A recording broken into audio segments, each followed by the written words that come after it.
cómo hacer portavela utilizando solamente varilla redonda y un recorte de chapa. Lo primero que vamos a hacer es utilizar la varilla redonda para hacer 3 círculos de diferente diámetro. Primeramente uno de 11 centímetros de diámetro, luego uno de 9 centímetros de diámetro y luego otro de 6 centímetros de diámetro.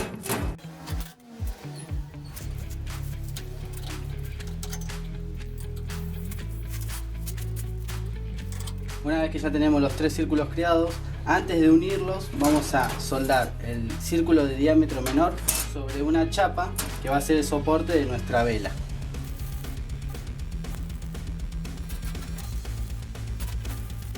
Una vez que ya está soldada la chapa como base, solo resta que soldemos el círculo mayor al círculo mediano y luego el círculo más chico de esta forma.